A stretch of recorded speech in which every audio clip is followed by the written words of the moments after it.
37 साल का एक युवा फौजी अफसर जिसने पूरे वेस्टर्न कंट्रीज़ को चुनौती दे रखी है। ये कहानी है बुर्किनिया फासो के राष्ट्रपति कैप्टन इब्राहिम टोरोरे की। अब आप लोग सोच रहे होंगे कौन है आखिर ये कैप्टन टोरोरे जिनकी दुनिया भर में इतना चर्चा चल रही है। तो हम आपको बता दें, इब्राहिम टोरोरे अफ्रीकी देश बुर्किनिया फासो के सबसे युवा राष्ट्रपति हैं। उन्होंने सितंबर 2022 में सत्ता पलट करके सत्ता अपने हाथ की थी और आज वो अफ्रीका के सबसे चर्चित और सबसे विवादित नेताओं में से एक हैं। उन्होंने सत्ता पलट करने के बाद देश के लिए क्या किया, आइए जानते हैं। उन्होंने सत्ता में आते ही कहा, अब कोई बाहरी ताकत हमारे देश को नहीं चलाएगी, क्योंकि इससे पहले फ्रांस जो था वो इनडायरेक्टली बुर्किनिया फासो को कंट्रोल करता था, वहाँ पर अपनी मिलिट्री बेस बना रखी थी। जिसके बाद ये जब आते हैं तो फ्रांसीसी सेना को देश से बाहर निकाल देते हैं। उसके बाद विदेशी मीडिया पर नियंत्रण लगाते हैं ताकि अफ्रीका की असली आवाज़ जो रियलिटी है वहाँ की वो उठ चुके, ना कि बनावटी आवाज़ें जो वेस्टर्न मीडिया चाहे वो अपने मनमानी कर सकें। सोना और खनिज संसाधनों पर देश का नियंत्रण वापस लेते हैं ताकि देश की दौलत अफ्रीका जनता के काम आए, ना कि विदेशी कंपनियों को। गाँव में हथियार बंटवाकर आम जनता को भी जिहादी आतंकवादियों से लड़ने के लिए तैयार किया जाता है।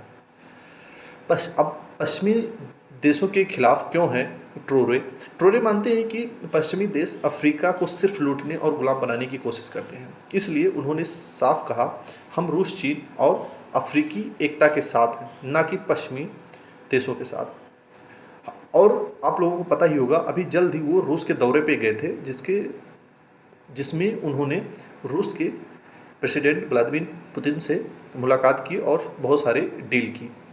अब आप लोग सोच लीजिए क्या वो तानाशाह है, तो हम लोगों को बता दें, क्योंकि कुछ लोग सोचते हैं कि वो तानाशाह है और मानते भी हैं कि उन्होंने चुनाव टाल दिए और उनके समर्थक कहते हैं अगर देश को बचाना है तो कभी कभी सख्ती ज़रूरी होती है।